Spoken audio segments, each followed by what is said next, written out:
بسم اللہ الرحمن الرحیم۔ آج ہم 9ویں کلاس کی اردو کی کتاب کا سبق نمبر 8 عنوان ہے پنچایت پڑھنے جا رہے ہیں۔ مصنف کا نام ہے پریم چند۔ پریم چند کا افسانہ پنچایت پڑھنے سے پہلے ہم مشکل الفاظ کے معنی دیکھ لیں گے، تاکہ جب ہم افسانے کی ریڈنگ کریں، افسانے کو پڑھیں تو ہمیں مشکل نہ ہو اس کو سمجھنے میں۔ تو الفاظ معنی کا یہ ذخیرہ آپ کے سامنے ہے۔ ہم سب سے پہلے پہلا لفظ پڑھیں گے پنچایت، جو کہ ان کے افسانے کا عنوان بھی ہے۔ تو پنچایت کا مطلب ہوتا ہے جھگڑا رفع کرنے کی، رفع سے مراد دور کرنے کی کمیٹی یا ثالثی کمیٹی، ٹھیک ہے، جسے ہم مجلس شورا بھی کہہ سکتے ہیں۔ مطلب یہ کہ مشورہ کرنے کی جگہ، کسی کو جزا اور سزا دینے کے بارے میں مشورہ کرنے کی جگہ، ٹھیک ہے۔ ساجھے داری، ساجھا کہتے ہیں شراکت کو، ساجھے داری شراکت داری، ٹھیک ہے، مل جل کر جو بھی کام کیا جائے تو اسے ساجھے داری یا شراکت داری کہتے ہیں۔ کامل اعتماد، اعتماد ہوتا ہے بھروسہ، اور کامل ہوتا ہے مکمل، مطلب مکمل بھروسہ۔ آغاز سے مراد ہے ابتدا یا شروع کرنا۔ روبرو، روبرو سے مراد ہے آمنے سامنے۔ رکابی، رکابی کٹوری کو، تھالی یا پلیٹ کو کہتے ہیں۔ وضع سے مراد ہے حلیہ، ظاہری شکل و صورت کو بھی ہم وضع کہہ سکتے ہیں، یہاں مراد ہے حلیہ۔ فیض، فیض سے مراد ہے نفع، فائدہ یا بھلائی، یا کسی کا مہربان ہونا، اس سے مہربانی حاصل ہونا، نفع ملنا، یا کسی سے فائدہ پہنچنے کو ہم فیض کہیں گے۔ اب یارانہ سے مراد ہے دوستی۔ پدرے، بزرگوار، بزرگوار کہتے ہیں اولڈ پرسن کو، بڑی عمر کے شخص کو، اور پدر ہے باپ، مراد ہے باپ۔ زانوے ادب، طے کرنا مطلب ادب سے بیٹھنا۔ تو یہاں پر افسانے میں مراد ہے شاگرد، جو کہ اپنے استاد کے سامنے ادب سے بیٹھ جاتے تھے، مراد شاگرد ہیں۔ دم نہ لینے پانا، مسلسل کچھ کسی کام کا کرتے رہنا، نہ رکنا۔ تسکین سے مراد ہے تسلی اور اطمینان۔ تحصیل علم سے مراد ہے علم ہے، علم، اور تحصیل سے مراد ہے حاصل کرنا، مطلب علم حاصل کرنا۔ فروغزاشت کہتے ہیں کسی کمی کو، کسی خطا کو، بے پرواہی کو، یا کسی کسر کو۔ معاذرہ، کسر ہم کہتے ہیں نا، کمی کرنا، کسر کرنا، کوئی غلطی ہو جانا، کچھ کمی رہ جانا۔ معاذیات جو ہے موضع کی جمع ہے، مطلب زیادہ سے گاؤں، موضع ایک گاؤں، معاذیات زیادہ سے گاؤں۔ سونپ دینا، حوالے کر دینا، کسی کو کسی چیز کا اختیار دے دینا۔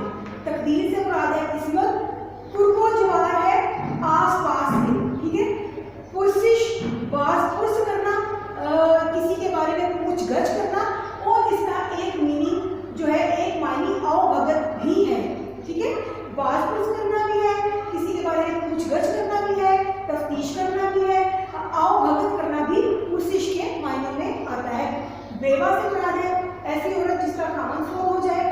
ہبہ نامہ، ہبہ نامہ کہتے ہیں رجسٹری کو، یا کوئی ایسی چیز جو آپ تحفے کے طور پر اگر کسی کو دے دیں، اس کی ملکیت میں دے دیں، اس کو اس کا حقدار بنا دیں، تو اس کے جو ڈاکومنٹس ہوتے ہیں، جو کاغذات ہیں، ان کو ہم رجسٹری ہبہ نامہ کہیں گے۔ پگڑی کی مہر مطلب یہ ہے مکان یا دکان کرایہ لیتے وقت جو پہلے کچھ رقم ادا کی جاتی ہے، اس کو ہم پگڑی کی مہر کہیں گے۔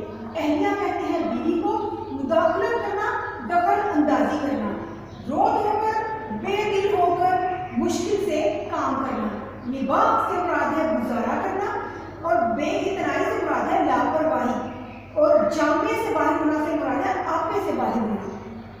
اب ہم ابھی ہم چونکہ یہ افسانہ ہے اور تھوڑا لمبا ہے، تو ہم کیا کریں گے، ہم اس کو مختلف پارٹس میں اس کو ڈیوائڈ کر لیں گے۔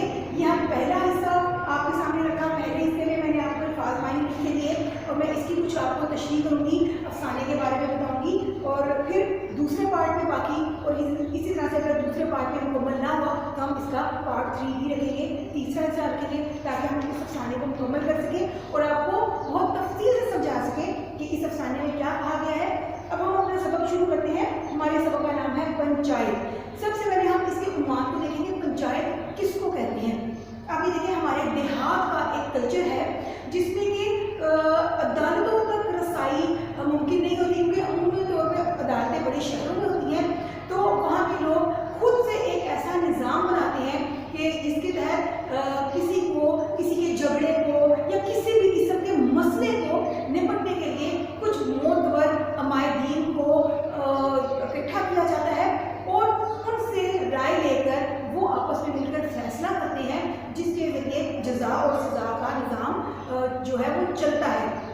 اس کو ہم پنچایت کہتے ہیں۔ یہ عموماً دیہات میں پنچایت جو ہے وہ کام کرتی ہے۔ کیا ہوتا ہے، مختلف عمائدین بڑے بڑے لوگ مل کر کیا کرتے ہیں کہ فیصلہ سناتے ہیں کسی بھی مسئلے کے بارے میں، اس کو ہم پنچایت کہیں گے۔ اب پنچایت کے مصنف کون ہیں؟ منشی پریم چند جو ہے وہ پنچایت کے مصنف ہیں، انہوں نے یہ افسانہ لکھا۔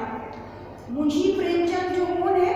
منشی پریم چند افسانے میں ایک بہت بڑا نام ہے۔ منشی پریم چند جو ہے انہوں نے افسانے کو حقیقت سے روشناس کروایا۔ آپ کے شروع میں چونکہ رائٹر کے بارے میں مختلف معلومات دی جاتی ہیں، تو آپ یہاں پر دیکھیں کہ پریم چند جو ہے انہوں نے 1919 میں الہ آباد یونیورسٹی سے بی اے کیا۔ 1921 میں انہوں نے ملازمت سے استعفیٰ دے کے مکمل طور پر اپنے آپ کو ادبی اور علمی کاموں میں مشغول کر دیا۔ ان کا اصل نام منشی پریم چند کا اصل نام دھنپت رائے تھا، ٹھیک ہے، دھنپت رائے تھا کیونکہ وہ ایک ہندو تھے، ٹھیک ہے۔ اس کے بعد انہوں نے اپنا کلمی نام رکھا۔ کلمی نام ہوتا ہے جو آپ علم و ادب کے حوالے سے اپنا ایک مخصوص نام رکھتے ہیں، اس کا وہ انہوں نے منشی پریم چند اپنا نام رکھا۔ اور منشی پریم چند کی کا شمار اردو کے اولین افسانہ نگاروں میں ہوتا ہے۔ جو منشی پریم چند نے ایسے افسانے لکھے جو کہ ان کے ذاتی تجربے تھے، جو ہماری عام زندگی کے تجربات کا نچوڑ تھے۔ مطلب انہوں نے افسانے میں کوئی غیر مرئی باتیں نہیں کی، کوئی رومانوی ماحول کریٹ نہیں کیا، تخلیق نہیں کیا، بلکہ انہوں نے افسانے کو موضوع بنایا ہماری معاشرتی، سماجی اور اخلاقی برائیوں کو اور ان مسائل کو جن کا اس وقت کے ہندوستان کا وہ سامنا تھا، جن مشکلات اور پریشانی کا، اور خاص طور پہ دیہاتی زندگی کے جو مسائل تھے، جو وہاں کی پوجنے تھی اور جو وہاں کی برائیاں تھیں، ان کو انہوں نے افسانے میں ڈھالا اور پیش کیا۔ ہم منشی پریم چند کے بارے میں ہم پڑھیں گے تو انہوں نے حقیقت ادب کو حقیقت کا ترجمان بنایا۔ اس سے پہلے افسانے میں رومانوی ماحول تھا اور جمالیات کا تذکرہ تھا۔ جب منشی پریم چند نے افسانے لکھنے شروع کیے تو انہوں نے کہا کہ ادب لکھنے کا مقصد ہونا چاہیے، جب کوئی اسے پڑھے تو اس سے شعور اور آگاہی حاصل ہو۔ تو انہوں نے کیا کیا کہ ادب کو حقیقی زندگی کا ترجمان بنا دیا۔ حقیقی زندگی کا ترجمان کیسے بنایا کہ انہوں نے اس کے اندر مختلف قسم کی ہماری زندگی میں آنے والی مشکلات، پریشانیوں اور خاص طور پہ دیہاتی زندگی کے مسائل کو اجاگر کیا، ان کو اپنا انہوں نے موضوع بنایا۔